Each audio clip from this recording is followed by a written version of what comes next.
In the forgotten reaches of Maine's wilderness, three women constructed what, on the surface, seemed like a haven of faith, a sanctuary of prayer, healing, and divine devotion. For over 3 decades it stood, drawing more than 600 women through its heavy doors in search of spiritual restoration. Yet fewer than half ever found their way home again, and those who did returned altered, carrying with them a silence that spoke louder than words. Hidden deep in the Maine State Archives rests a survivor's testimony, so grotesque, so profoundly unsettling, that authorities locked it away, refusing to release its contents for over a century.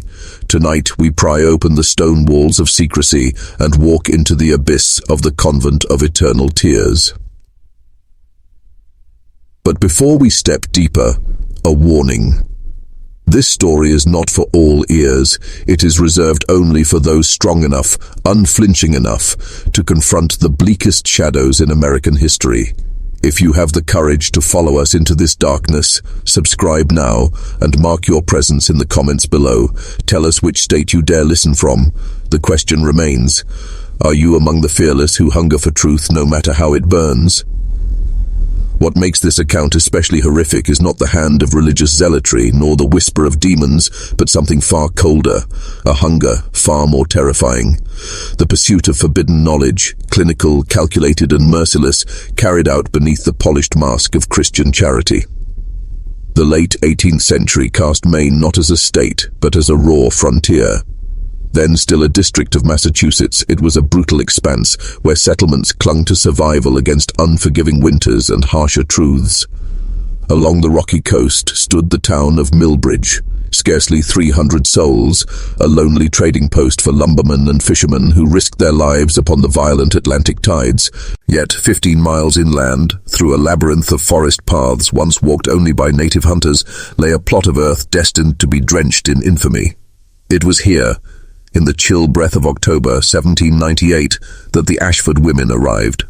Their wagon creaked into Millbridge under a blanket of fog, piled high with heavy crates and peculiar medical instruments that made townsfolk exchange uneasy glances. From that wagon stepped Mother Superior Agatha Ashford. She was no ordinary woman. Silver-threaded auburn hair crowned her in regal strands, while her grey eyes seemed to pierce, catalogue and weigh every living thing around her.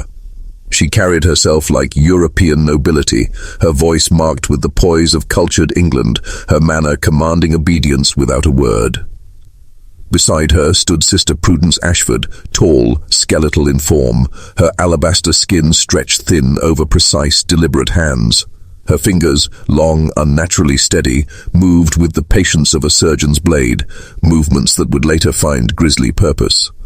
Prudence rarely spoke. When she did, her low, Scottish-tinged voice carried an unsettling frost that silenced even the bravest men of the frontier. Last emerged Temperance Ashford, the youngest, barely 22. A haunting figure, her beauty drew eyes instantly, raven hair spilling like shadows, skin pale as porcelain, and eyes black as coal, holding secrets older than her years. Yet her beauty carried something unearthly, unsettling, so much so that mothers instinctively tightened their grip on their children as she passed. Her lips curved into a smile that never touched her eyes, and she studied others not with warmth, but as though they were specimens laid bare under glass. The Ashfords told the people of Millbridge they were Anglican nuns, driven from England by persecution, intent on founding a new holy order in the untamed lands of America. They bore official letters of recommendation, seemingly adorned with the seals of the English Church, letters which time would expose as nothing more than exquisite forgeries. Still, their tale proved convincing. To a small Protestant settlement eager for educated, devout newcomers, the Ashfords were not strangers to fear. They were the answer to prayer. To the weary eyes of Millbridge's townsfolk, the arrival of 3 refined, devout women was a blessing, a civilizing influence upon their rough-hewn frontier. The Ashfords appeared to embody grace, order, and discipline in a land where survival often outweighed piety. And they carried with them something that made men listen and women trust: gold. Coins that seemed endless, shining as though from some inexhaustible vein. With this wealth they acquired nearly 200 acres of untouched forest, purchased from a destitute widow still staggering under her late husband's debts. The price they paid tripled the land's assessed worth, raised whispers, but it also silenced opposition. The widow blessed them, the town elders praised them, and local authorities, suddenly flush with prosperity, ensured the sisters' every request met swift approval. Almost immediately the quiet town erupted into activity. Every carpenter, mason, and laborer within reach was summoned into the sisters' employ. Over the next 8 relentless months, a structure emerged from the wilderness that no villager could have imagined, a looming edifice of grey coastal stone, 3 stories high, its walls so thick that no sound could escape once it passed within. The windows were curiously narrow, set high above the ground, impossible to peer through from below. Yet most unsettling of all was the basement. Its construction demanded excessive excavation, reinforced foundations, and masonry far beyond what anyone expected for mere food storage or cellars. It was as if the building's very roots were designed to swallow secrets. When questioned, Mother Superior Agatha responded with her characteristic serenity. "True penitence," she explained with a gentle smile, "requires solitude, and solitude demands containment. Our sisters in England have discovered that spiritual healing thrives only when the penitent is wholly severed from worldly distractions." Her words, delivered with calm authority and the rhythm of conviction, soothed most doubts. Yet in private, older workers muttered uneasily among themselves. Why, they asked, did a house of God resemble a fortress? Still, the Ashford women left nothing to chance. They oversaw every measurement, every stone set into place, their instructions precise to the point of obsession. Builders found themselves compelled to install reinforced doors fitted with heavy locks, drainage systems that could manage torrents rather than trickles, and ventilation shafts designed with the intricacy of a hospital rather than a convent. When uneasy workers dared inquire, the sisters waved away concerns with explanations of European standards, features they claimed common to religious institutions abroad where intensive spiritual correction required unique accommodations. One man in particular found their work not just acceptable, but visionary. Dr. Samuel Hartwell, a circuit physician in his 50s, known across the frontier for his unorthodox but progressive medical theories. Hartwell encountered the Ashfords during their early days and quickly became entranced. He marveled at their command of what he called feminine psychology, a field so scarcely understood in America that most doctors dismissed women's suffering as simple hysteria. Yet the sisters spoke of hysteria, melancholia, and nervous disorders with fluency and detail that left Hartwell awestruck. In his leather-bound journal, he recorded, "These women possess extraordinary insight into the nature of female disturbance. Their methods, while unconventional, rest upon principles so advanced I fear we are decades away from embracing them in our own medical practice. They speak not merely of alleviating symptoms, but of unraveling the very root causes of mental unrest." What Hartwell did not pen in his official notes was the agreement struck behind closed doors. In a private conversation with Mother Superior Agatha, a pact was sealed. For every difficult case he referred, for every vial of medicine or set of instruments he procured through his contacts, Hartwell would be rewarded handsomely. A substantial monthly payment, yes, but also something far more valuable, access to the sisters' meticulous case studies. For a physician eking out survival in the unforgiving wilderness, such an arrangement offered fortune and professional immortality. Hartwell accepted, sealing his loyalty not with faith, but with ambition. Word of the convent spread like smoke on the wind. Whispers began to drift from village to village, crossing the harsh roads of the district, traveling beyond Portland, beyond Portsmouth, even to the bustling streets of Boston. Families desperate for relief heard rumors of miraculous transformations, how the Ashford sisters could turn troublesome, hysterical, or wayward women into paragons of discipline and piety. Of course, such redemption came at a price, a steep one. The cost of salvation was set in silver. $20 for a month's worth of treatment, $50 for 3 months, and for 100 silver dollars, the sum they called complete reformation. To families consumed by shame, weighed down by scandal, or desperate to silence a wayward wife, it was a bargain they could not refuse. What was money compared to peace, respectability, and the restoration of order? The women sent into the Convent of Eternal Tears were reflections of America's deepest social fears in the early 19th century. Unwed mothers who refused to betray the names of their lovers arrived in silence. Wives who had dared to confront their husband's authority were delivered under cover of darkness. Defiant daughters who rejected the husbands chose, and for them were locked away in the same halls that confined young women guilty only of hungering for knowledge. Those who read too many books, spoke too passionately of politics, or displayed ambitions that men declared unnatural. Defiance was the thread that bound them. Women who had stepped outside the narrow boundaries of what the age demanded of them: obedience, piety, silence. Even religion itself fed this machinery of discipline. Puritan households consigned daughters who had flirted with Anglican or Methodist teachings. Meanwhile, Anglican families dispatched theirs if they showed too much zeal for the fiery revivalism of Baptist preachers. The Ashfords accepted them all. Sectarian divisions, they insisted, melt in the fire of Christian discipline. Their methods, they claimed, transcended denomination, offering universal correction for all who strayed. But the first fracture in their holy facade appeared on a bitter February night in 1803. A young trapper, Thomas Brewster, then only 20, was hunting deer in the deep woods that pressed against the convent's stone walls. Hours he had tracked his wounded prey through the snow-choked wilderness, his ears attuned to every natural sound of forest life: the snap of frozen branches, the mournful call of wolves, the whisper of the wind as it combed through black pines. But what he heard that night was not of nature. It was human, and it was wrong. From across the snow-laden dark drifted screams, long, wrenching screams that rose and fell in jagged waves. At times they collapsed into ragged sobs and whimpers, only to burst forth again into piercing shrieks of agony so raw, so primal, that Thomas felt his blood freeze in his veins. He abandoned the deer. Heart hammering, he crept toward the looming structure. From the outside, the convent was utterly dark, its narrow windows giving no hint of life within. Yet as he circled to the rear, Thomas caught sight of it, a faint, unnatural glow leaking from the basement windows, half buried beneath drifts of snow.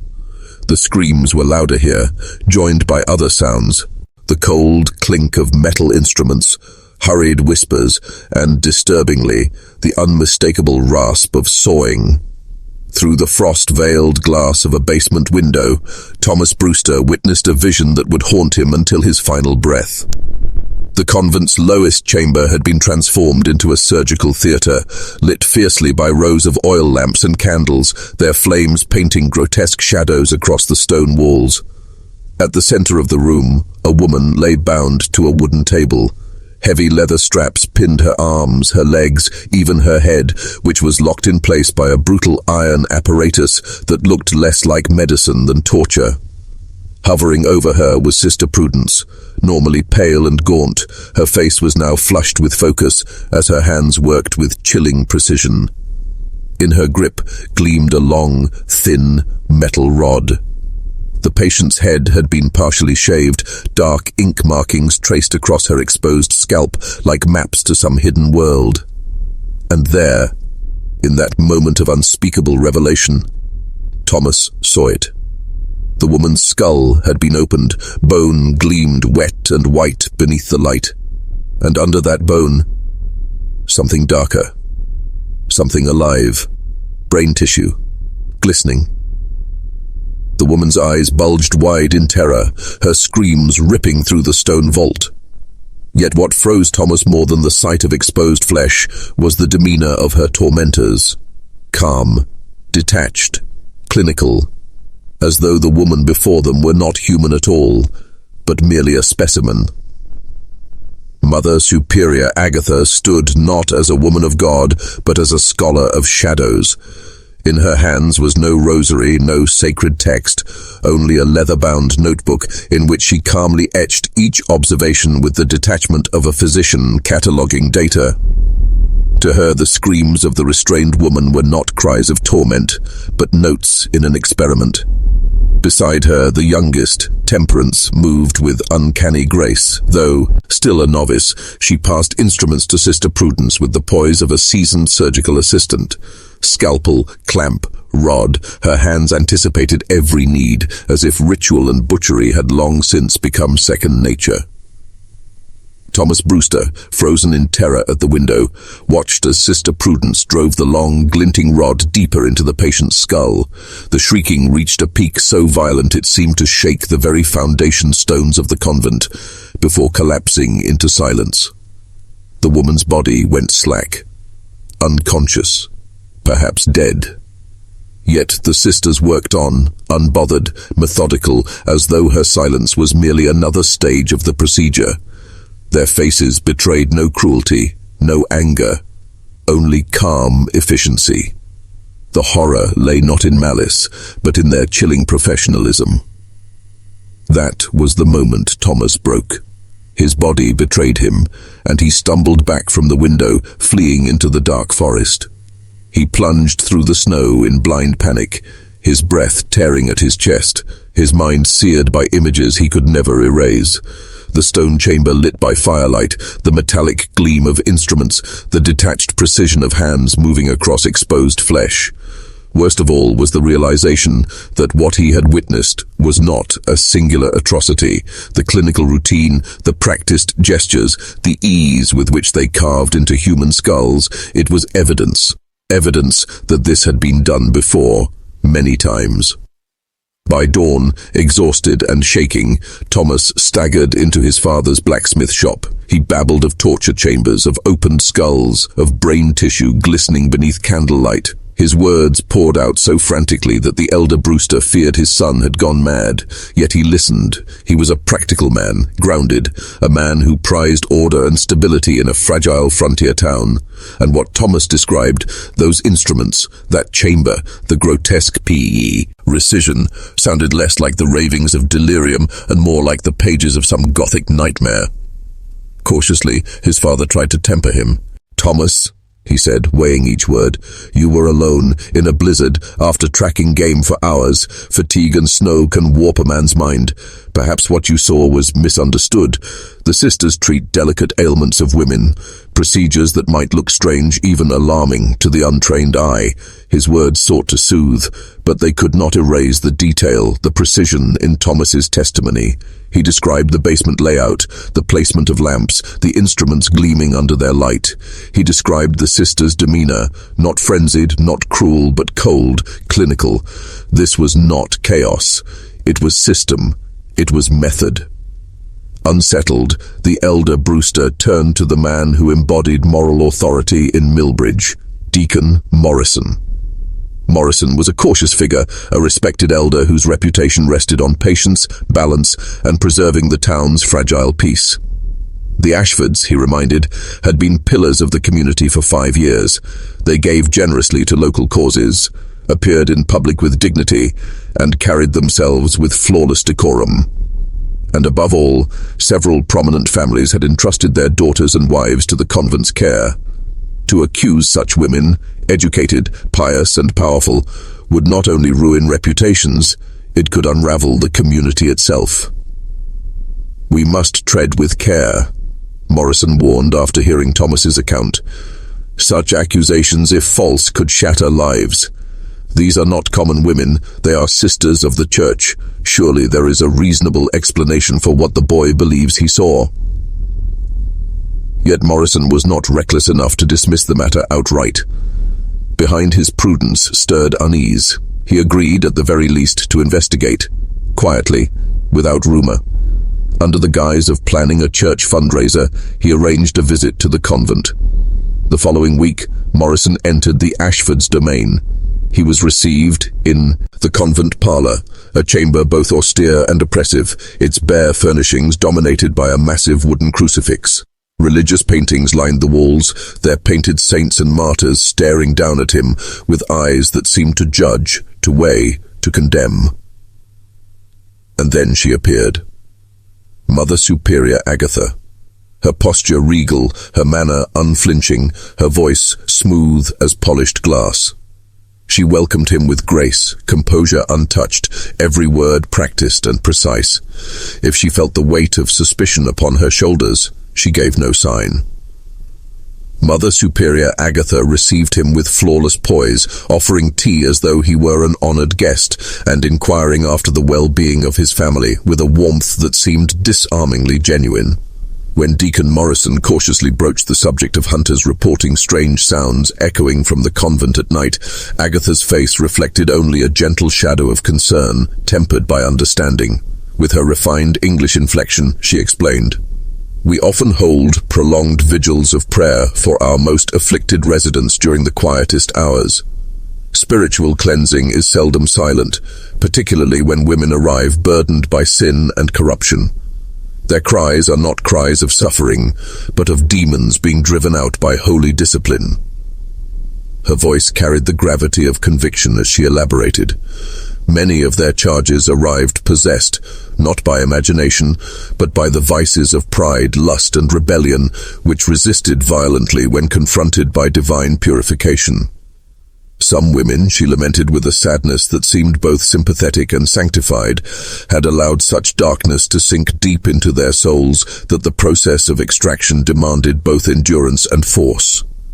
"What your hunters heard," she concluded softly, "were not human agonies, but the howls of demons being expelled through prayer and penance." The explanation was delivered with such elegant sincerity and theological precision that Deacon Morrison, steeped in the language of frontier Christianity, found himself nodding almost against his own instincts. The concept of spiritual warfare was no foreign idea to him. Indeed, it was woven into the very fabric of his faith.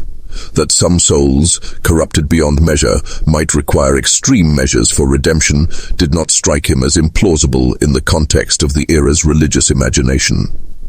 Mother Superior then graciously offered a tour of the convent's upper quarters. She guided him through austere yet spotless dormitories where several women sat in silence, their postures rigid, their eyes cast downward in meditation. They appeared devout, absorbed in prayer, but something about their stillness unsettled him. They moved with mechanical precision, as though their motions had been rehearsed or compelled.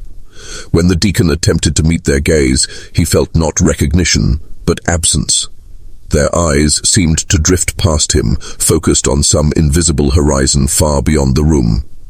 When he inquired about the lower chambers, Agatha's demeanor shifted slightly. With a modest smile, she explained that the basement housed the convent's most intensive counseling spaces, areas reserved for women in desperate need of focused spiritual intervention. "It would not be proper," she told him with delicate firmness, "for a man to witness such intimate struggles. Some of the treatments for feminine corruption require examinations of the soul that would compromise their dignity under male observation." It was a response carefully framed within the era's rigid codes of propriety, and though Morrison found no overt fault in her reasoning, he left the convent with an uneasy calm. Outwardly, he was reassured that Thomas Brewster had likely misunderstood what he saw. Inwardly, however, the deacon carried a gnawing disquiet. During the ride home, fragments of unease resurfaced. The women had seemed too silent, too controlled, less like penitents in prayer and more like sleepwalkers, their humanity muted. And then there had been that smell. Not the expected mixture of incense, medicine, and soap, but something raw, metallic, hauntingly familiar.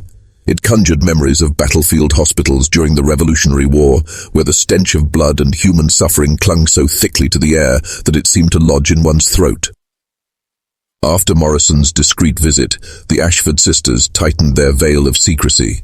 The screams that had once pierced the night fell away, replaced instead by a suffocating silence, a silence that carried with it a weight more ominous than the cries it replaced.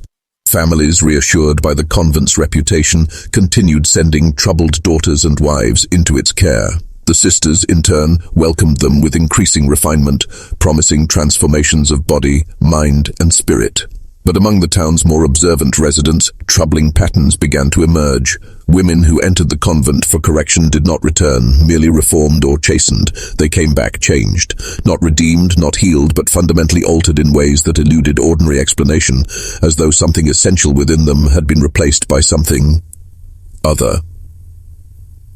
Mary Prescott had once been the pride, and in equal measure the vexation, of Millbridge. At 19, she was known across the township for a spirit as bright as it was unyielding. Her laughter rang like wind through pine, quick and irrepressible, her wit sharp enough to unsettle ministers and neighbors alike. Her independence was a scandal to her family. She had refused no fewer than 3 offers of marriage from respectable young men, defying expectation with deliberate resolve. For her parents, such defiance became an intolerable dishonor, driven by equal parts despair and a conviction that their daughter's salvation lay beyond their own influence. And they sent her to the Convent of Eternal Tears, 6 months of spiritual guidance, they were told, to prepare Mary for a proper life of wifely duty and submission. When Mary returned, her parents greeted her with relief. At first glance she appeared transformed. The laughter had vanished, the sharp tongue was gone, the defiance that had once set her apart was extinguished. In its place stood a woman utterly altered, docile, vacant-eyed, her voice reserved for replies only when summoned. She no longer expressed desire, opinion, or even preference. The marriage proposal that soon arrived she accepted without hesitation, without passion, as though obeying some unspoken command. Her compliance was mechanical, her consent stripped of all volition.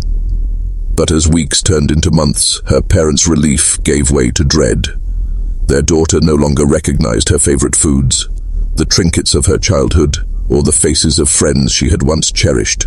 Letters she had penned before her treatment she regarded as if they were written in a foreign tongue, pages of an existence she no longer inhabited. Most disturbing of all, she seemed incapable of emotion, joy and sorrow, pleasure and pain, none registered in her vacant gaze. When consulted, Dr. Samuel Hartwell pronounced her case a triumph.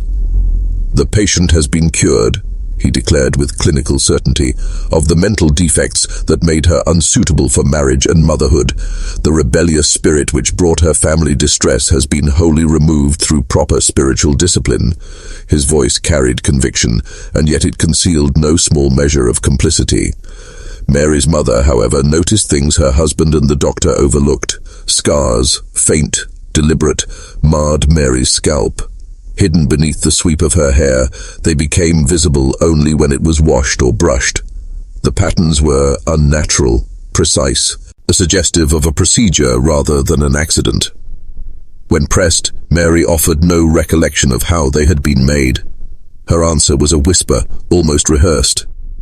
"I remember nothing, except praying very hard to become a better woman." Mary's case was no isolated incident. As the convent's reputation spread like shadow across New England, such transformations grew in number and in their strangeness. Hannah Morse, sent to the sisters for melancholia after the death of her infant son, returned home after 3 months as something unrecognizable. Cheerful to a fault, she insisted she bore no memory of ever having had a child.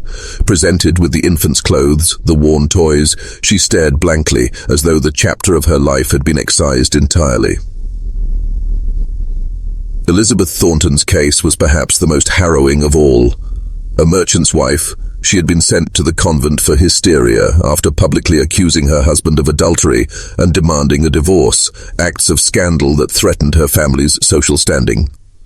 After 4 months within the stone walls of the convent, she returned not only recanting her accusations, but insisting she had never made them. Worse still, she appeared to have no memory of the events that had condemned her to their care, describing her marriage as perfectly happy and her husband as beyond reproach. Physically, Elizabeth was altered as profoundly as she was mentally. She complained of relentless, crushing headaches that confined her to bed for days at a time. Her family observed a new fragility, an absence of clarity in her manner, a confusion that seemed to settle into her very mind. Each of these women became living proof of what the Ashford sisters claimed to offer, transformation.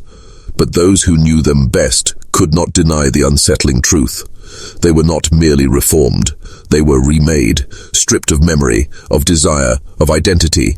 And in that terrifying change lay a question no one dared speak aloud. What price of salvation had been paid within those stone walls? She began forgetting the most basic details of her own life, names of friends she had known for years, landmarks in neighborhoods she had walked since childhood, the simplest tasks that once required no thought now becoming insurmountable puzzles. Like the other women who emerged from the convent's shadow, she bore the same enigmatic scars upon her scalp, faint yet deliberate markings concealed beneath her hair, and like them, could recall nothing of how they had been made. Her memory was a sealed book, her past reduced to fragments of prayer and ritual. Dr. Samuel Hartwell continued to champion the Ashford sisters and their work with unflagging enthusiasm. Yet the man who had once been a respected figure in frontier medicine began to unravel. His colleagues noted an increasing erraticism, his speech became tangled and fragmentary, and he sought refuge in drink. The sober physician of old gave way to a man driven by obsession, speaking often in rambling monologues of the advancement of medical science and the necessary sacrifices demanded by humanity's progress. After his death, Hartwell's private journals were discovered, volumes that revealed a mind in turmoil, a conscience at war with itself.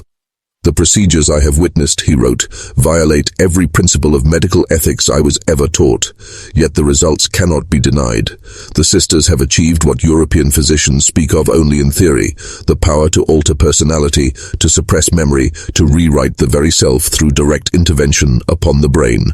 Their records are meticulous, their methods precise, their results consistent and reproducible. History will decide whether we are pioneers of human knowledge or monsters who trafficked in human suffering." At the same time, the flow of correspondence between the convent and European medical institutions intensified.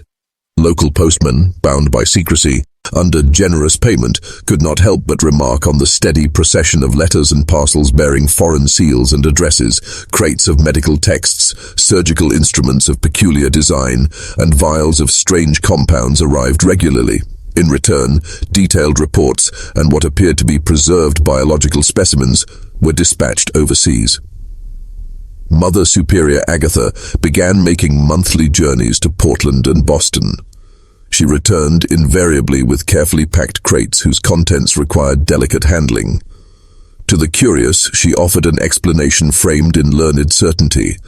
The convent was pioneering revolutionary treatments for feminine mental disorders, blending spiritual discipline with the latest advances in European medicine. Her cultured manner, her impeccable education, lent credibility to her words, particularly in a community that prized both faith and science. Yet a quiet suspicion grew among certain residents. Martha Goodwin, whose own daughter Rebecca had undergone treatment and returned profoundly altered, began to question other families. What she uncovered was a pattern too disturbing to ignore. Women who had endured intensive treatment in the convent's basement emerged with no memory of their time there beyond fleeting fragments of prayer and instruction. Some had vanished entirely. When families inquired about these missing women, the Ashford sisters offered a singular explanation. These souls had been so transformed that they had chosen to remain within the convent, dedicating themselves entirely to prayer and service. But requests to visit these permanent residents were met with firm refusals. Visitors were told such women had taken vows of silence and seclusion, vows that forbade any contact with their former lives. The shadows surrounding the convent deepened when Martha discovered that the sisters were accepting women from ever greater distances. Wealthy families from New York, Philadelphia, even Charleston began sending their most troubled daughters to the remote Maine sanctuary, drawn by promises of complete transformation. They arrived willing to pay vast sums, and the convent's fees rose in turn. No longer 20 or 50 silver dollars. Now the Ashfords demanded as much as 500 for what they called comprehensive reformation, a process cloaked in piety and secrecy, and the exact nature of which remained known only to the sisters themselves. It was a price many were willing to pay. But at what cost? That was the question few dared to ask, and even fewer dared to answer. The process the sisters called comprehensive reformation was no casual undertaking. It demanded 6 months of strict, regimented treatment, a half year of physical, mental, and spiritual intervention, and it came with a promise that chilled as much as it seduced, the permanent eradication of all undesirable traits and tendencies. By the time the convent entered its second decade, the Ashford sisters had fashioned themselves into something more than a local curiosity. They had become a name whispered with deference and dread throughout the medical communities of America and Europe. They were recognized authorities on feminine mental disorders, their reputation cultivated with careful precision. Their records, their correspondences, and their claims drew the attention of some of the era's most eminent physicians and researchers, men eager to peer into their shadowed archives. Among them was Dr. Jonathan Whitmore of Harvard Medical School, who became perhaps their most devoted correspondent. For over 15 years, he exchanged letters with the sisters, his words preserved in the quiet stacks of Harvard's archives. In them, he expressed awe. "Your documentation of behavioral modification surpasses anything I have encountered in contemporary European literature. The precision with which you correlate specific physical interventions with predictable personality changes suggests a level of understanding that our profession will not achieve for decades." What Dr. Whitmore did not know, what no outsider could know, was that within those elegant descriptions lay the clinical record of horrors, procedures that would later be recognized as primitive forms of lobotomy, trepanation, and systematic brain injury. The Ashford sisters had, through years of unrestricted experiment, forged a profound knowledge of cranial anatomy and brain function, gleaned not from theory, but from direct intervention upon living subjects. What the rest of medicine could only surmise from animal experimentation and post-mortem study, they had achieved in practice, through trial, error, and unspeakable determination. Their methodology was meticulous to an unnerving degree. Before treatment, each woman was catalogued in exhaustive detail, her personality traits dissected, her habits and behaviors recorded with the precision of a taxonomist. The sisters' surgical logs described every instrument used, every incision made, every angle measured, with a scientific exactitude that rivaled the finest European laboratories. Post-procedure, observation became an obsession. Memory, cognition, personality, and behavior were monitored and recorded with relentless care, as if each patient were a living experiment rather than a human being. During this period, the sisters' surgical practice evolved into something approaching artistry, though of the most macabre kind. Sister Prudence became an expert in what she termed targeted cranial intervention. Her notebooks, discovered decades later, revealed detailed anatomical drawings marked with exact measurements and angles, blueprints for accessing specific regions of the brain with chilling precision. The work was conducted with a clinical detachment that only deepened the horror. Patients were sedated with opiates such as laudanum, but deliberately kept conscious, their awareness preserved so the sisters could monitor responses in real time.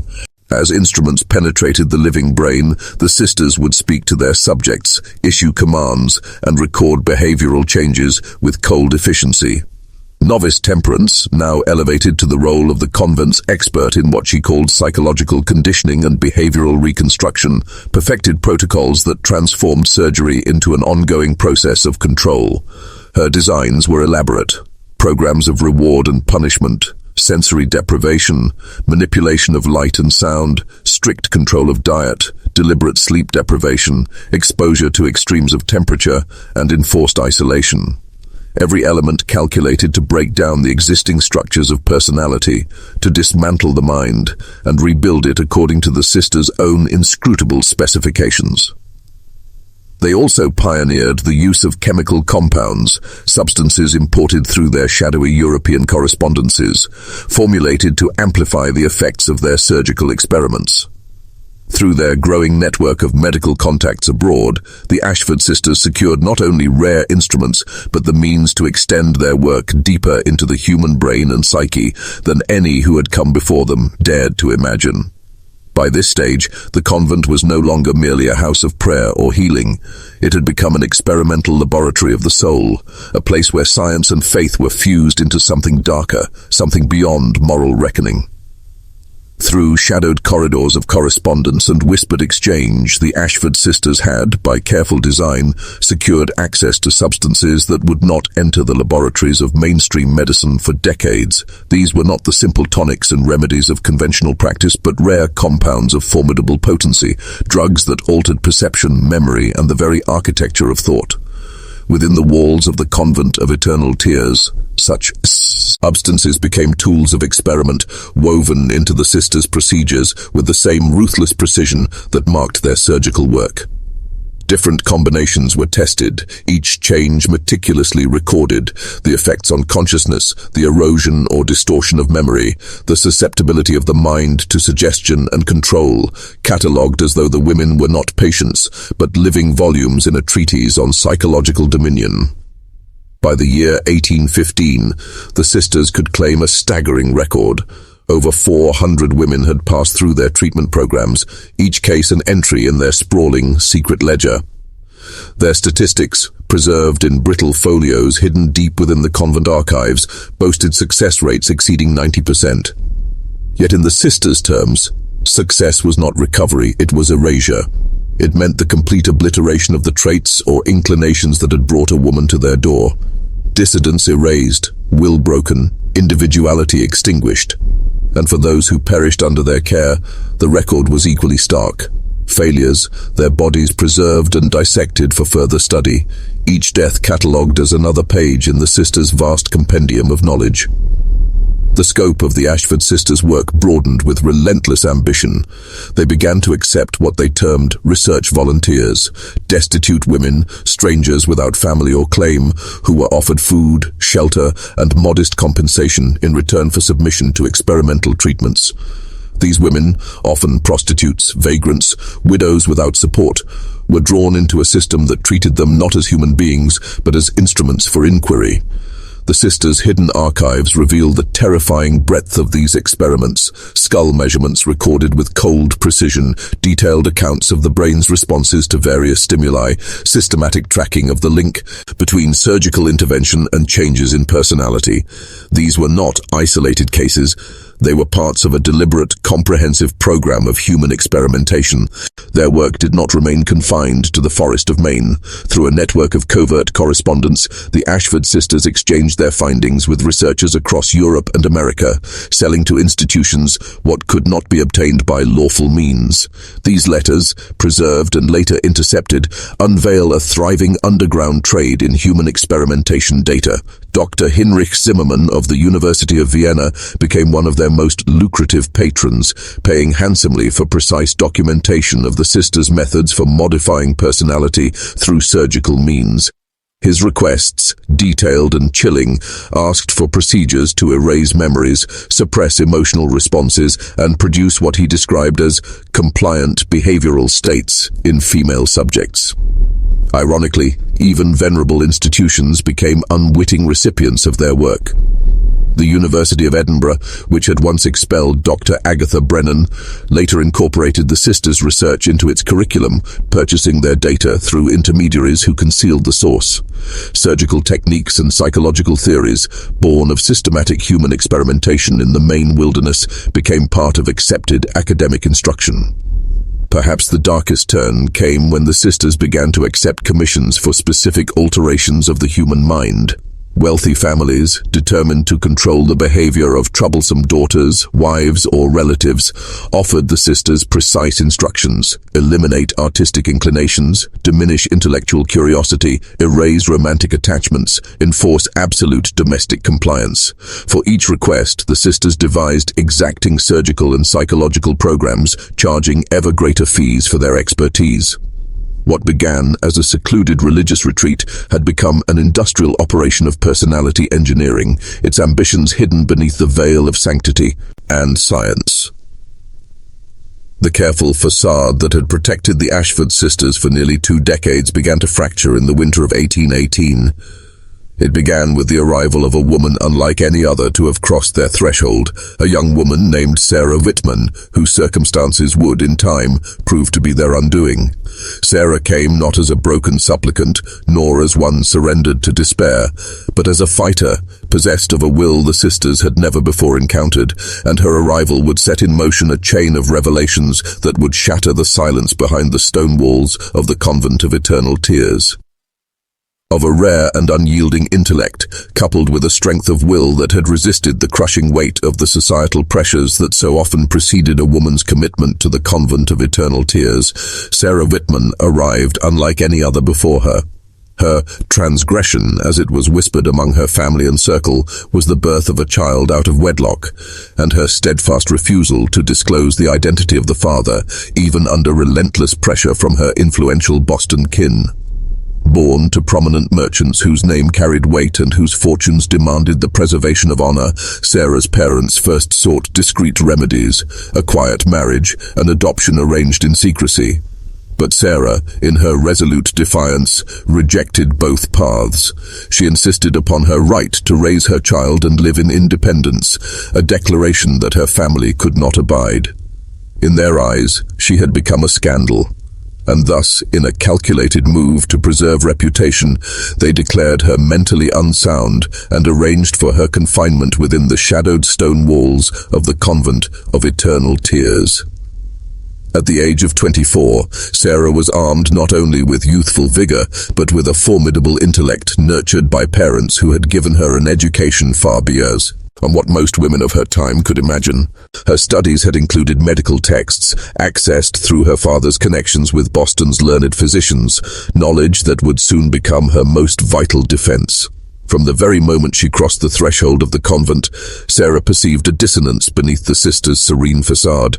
The women within moved with an uncanny, mechanical precision, their gestures stripped of spontaneity, their eyes vacant windows into a mind erased. Scars marred their scalps, hidden beneath regrown hair that spoke of secret and deliberate surgical violation. More damning still, some displayed signs of profound neurological injury, faltering speech, memory erased, personalities replaced, as though they had been hollowed and refilled with something alien. Sarah's medical insight told her this was no divine penance, but the consequence of intentional cranial intervention, a truth the Ashford sisters sought to obscure. Her first week was a trial of observation and measurement. She endured the convent's ritual examinations, precise measurements of her skull, probing questions about her character, her habits, her mind. Physical tests that seemed less concerned with salvation and more with mapping her neurological terrain. The sisters, accustomed to breaking their charges quickly through shame and obedience, found themselves confronted with an anomaly. Sarah resisted. Where others collapsed under the weight of disgrace, submitting without struggle, she met every attempt at subjugation with defiance. This resistance marked her for harsher treatment. She was cast into solitary confinement, denied sustenance, her body and spirit subjected to deprivation and calculated cruelty. Sister Temperance, the architect of psychological destruction, unleashed her most severe methods: sensory deprivation, relentless sleep disruption, exposure to extremes of cold and heat, and ceaseless verb, all assault upon Sarah's worth and womanhood. Yet, in this crucible of torment, Sarah remained vigilant. Her resolve hardened. She used her seclusion to commit the convent's labyrinthine layout to memory, to observe patterns in the sisters' routines, and to prepare a plan of escape. More strikingly, she began chronicling her ordeal, a secret journal written on scraps, ink drawn from wild berries, concealed in the seams of her garments. Her records became a living testimony of the horrors she endured, and of the system she sought to expose. That opportunity arrived during the violent tempest of March 1819. A thunderstorm of extraordinary fury descended upon the coast, sending torrents of rain into the wilderness. Flood waters invaded the convent's lower chambers, driving its occupants into chaos. Amid the disorder of relocating patients and strange instruments, Sarah found her moment. Slipping past distracted guards, she ventured into areas barred to all but the sisters themselves. What she uncovered in the convent's submerged basement chambers was beyond her darkest forebodings, a hidden world of ritual and experimentation, a place where science and sanctity had become grotesquely entangled, and where the true nature of the Convent of Eternal Tears was etched in horror. What Sarah uncovered was beyond comprehension, procedures that transcended the boundaries of medicine and entered a realm of calculated monstrosity. The operating chambers were outfitted with cold iron restraints, engineered to render their victims utterly powerless, bodies bound as if in sacrificial bondage. On steel trays lay collections of surgical instruments unlike anything in conventional practice, tools shaped with a precision that suggested intent far darker than healing. Most grotesque of all were the glass jars, each containing preserved fragments of human brain tissue, floating in a pale, translucent fluid. Every jar bore meticulous labels, patient names, dates, and detailed procedural notes, as if the victims were specimens in a catalogue of cruelty. The surgical records she seized told a story of systematic violence, deliberate mutilations of the mind inflicted with the ruthless hand of science. Each note described in cold clinical detail the removal of brain tissue from precise regions, paired with chilling observations about shifts in personality, memory, and behavior. Some entries contained intricate sketches of exposed skulls, anatomical maps marked with surgical coordinates, a haunting blueprint of human dissection. Yet the deepest betrayal lay in the correspondence she unearthed.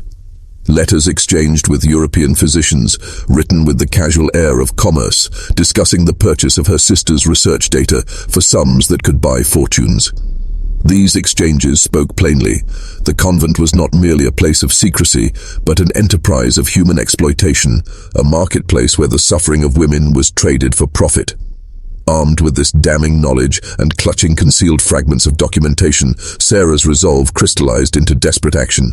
She knew her fate. Intensive treatment awaited her within days, a procedure that promised to render her as broken and silent as those before her. The narrow window of escape was closing. Suspicion among the sisters grew sharper with each passing hour. It came then, on a moonless night in early April of 1819, a night cloaked in shadow and silence. Sarah seized her chance, overpowering a guard and slipping away into the embrace of the forest. The Ashford sisters responded with ruthless precision, orchestrating a massive pursuit driven by the knowledge that she carried proof capable of shattering decades of concealed atrocity. For 3 relentless days she fled, a phantom weaving through the dense wilderness, surviving on spring water and bitter herbs plucked from the soil. The hunt was relentless. The sisters knew every path, every hollow, and had enlisted local men under the guise of searching for a troubled woman, masking their true intent. Sarah could hear them, distant shouts and the crunch of boots over undergrowth, a chorus of pursuit that pressed closer with every heartbeat.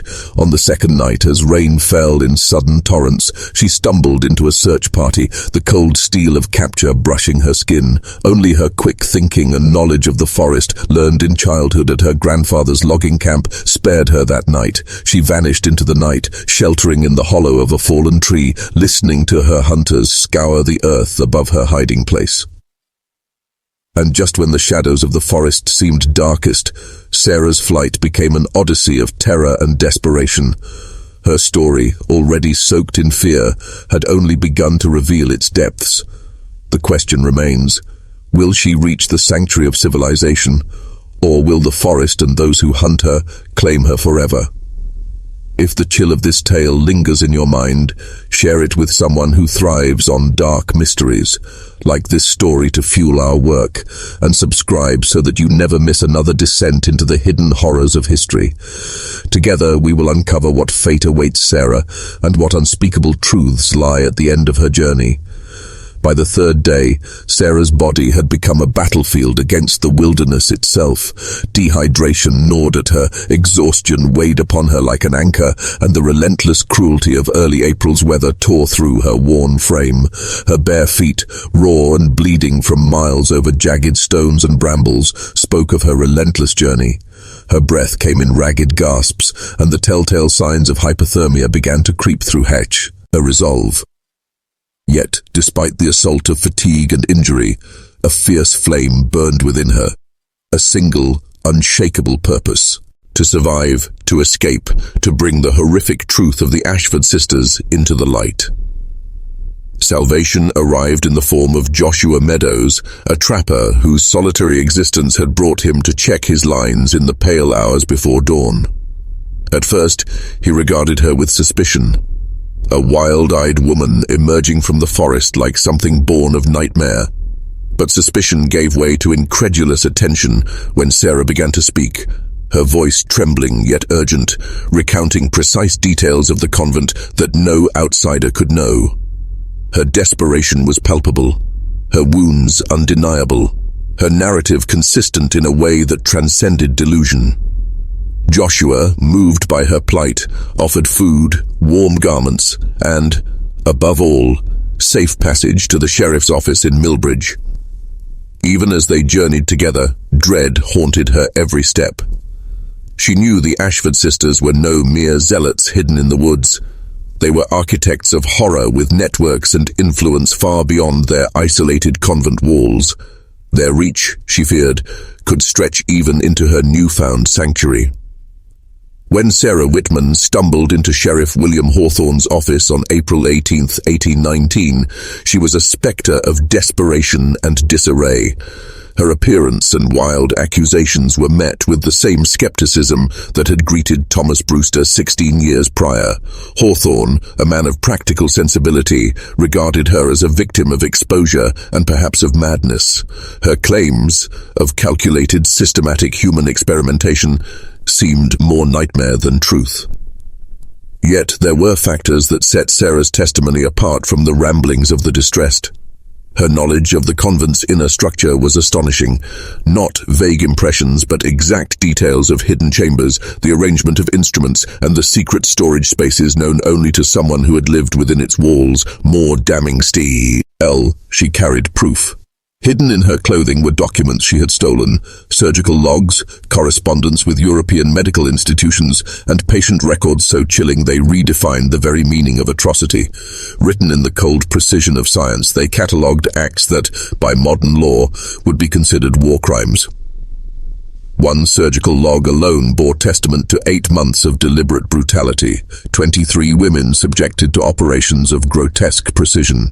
Each entry catalogued preoperative assessments of personality, the drilling of skulls, the insertion of strange implements to destroy or remove specified brain tissue, and post-operative observations of the resulting transformations.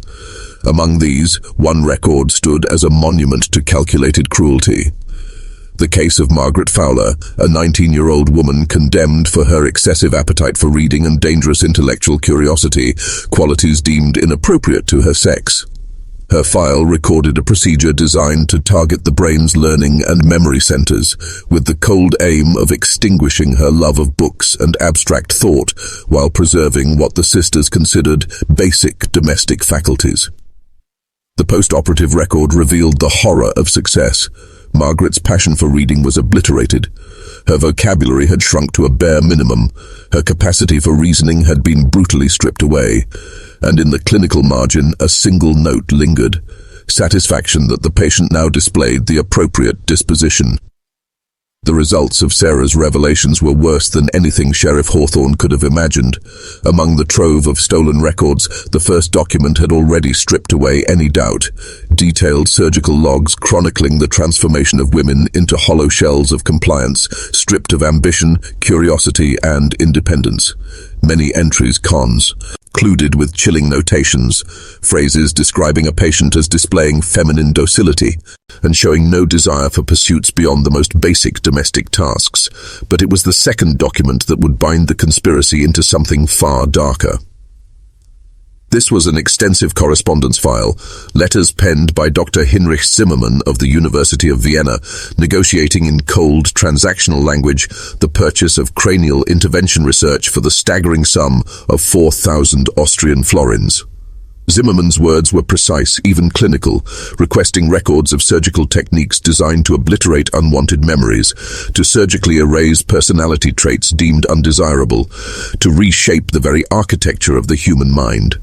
Within those letters lay evidence of a far-reaching network, a shadowed exchange between the Ashford sisters and an international cadre of researchers.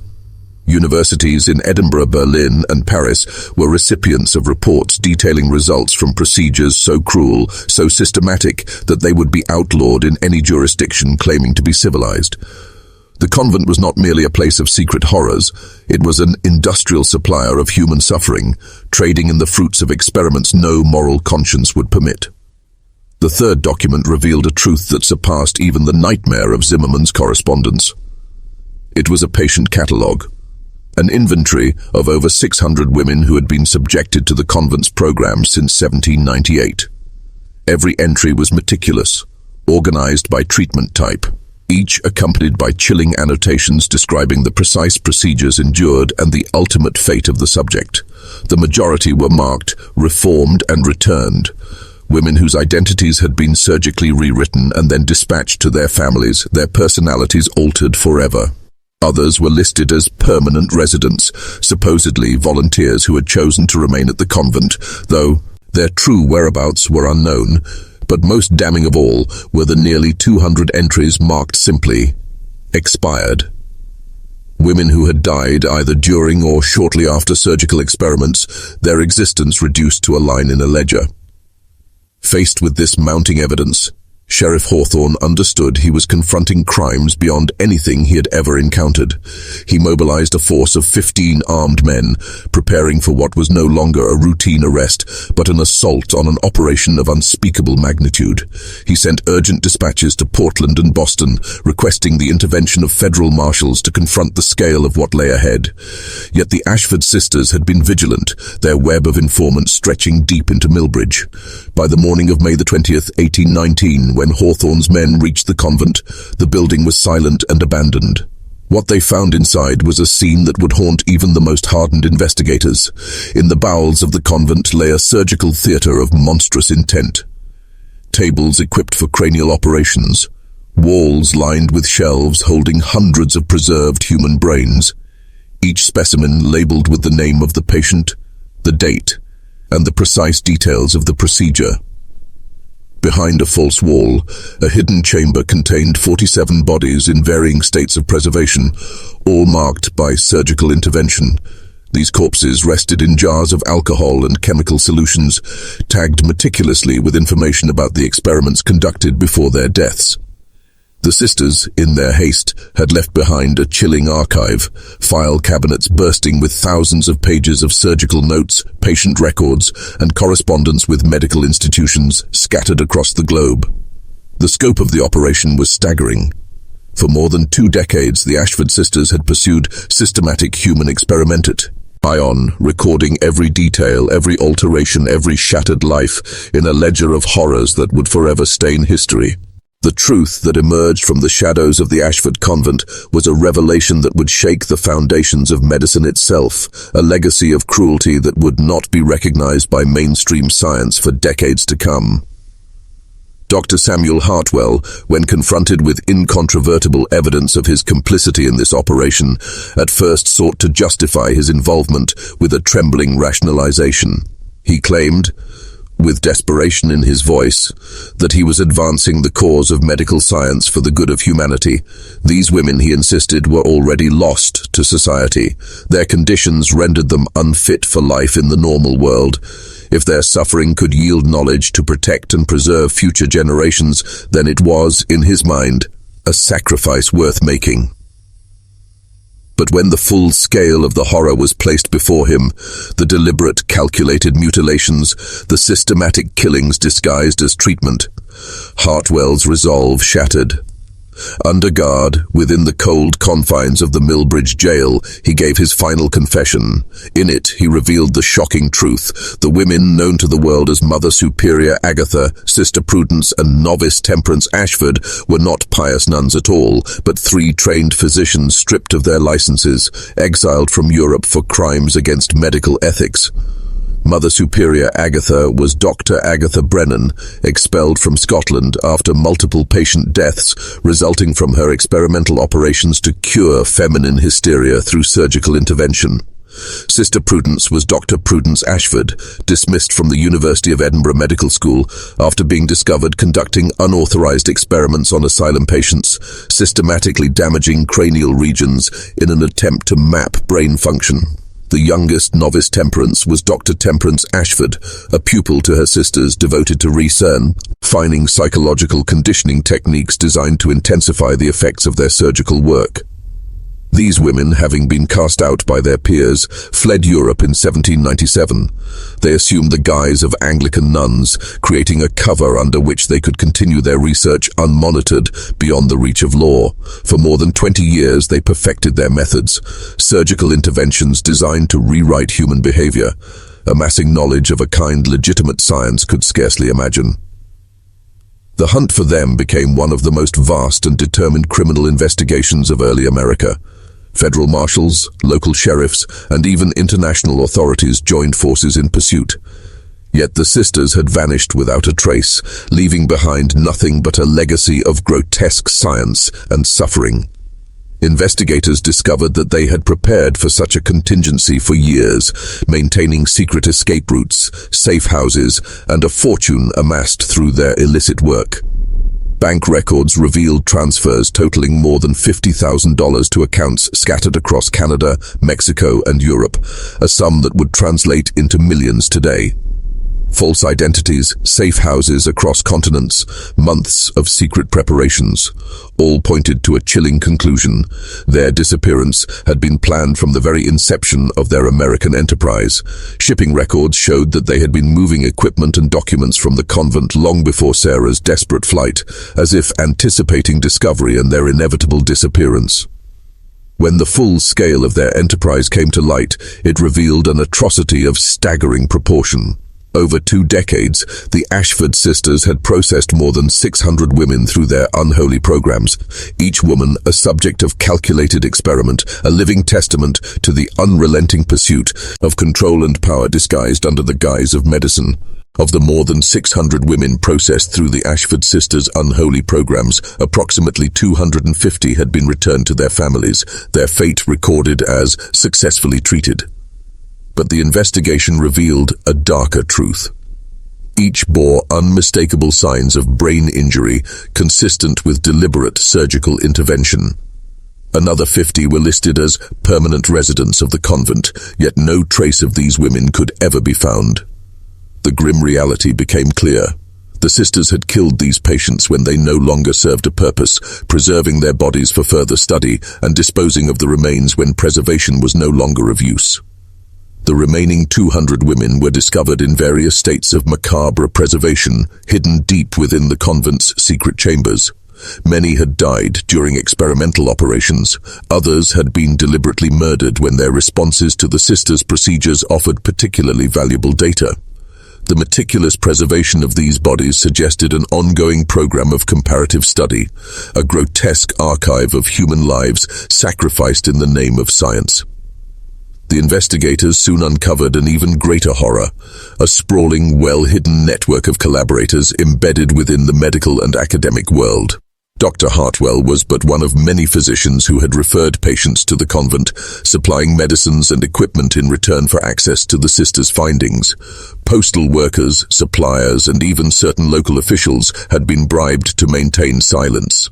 Shockingly, universities across America and Europe were found to have unknowingly incorporated the sisters' research into their teaching. Surgical methods and psychological theories, being passed down to new generations of physicians, had roots in systematic human experimentation conducted deep in the wilderness. His revelation forced a painful reckoning with the foundations of medical knowledge and the moral compass of the profession itself.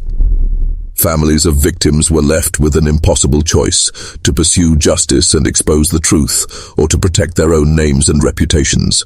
For many, public acknowledgement that daughters and wives had been subjected to such atrocities meant social disgrace. Most chose silence, burying grief to preserve honor.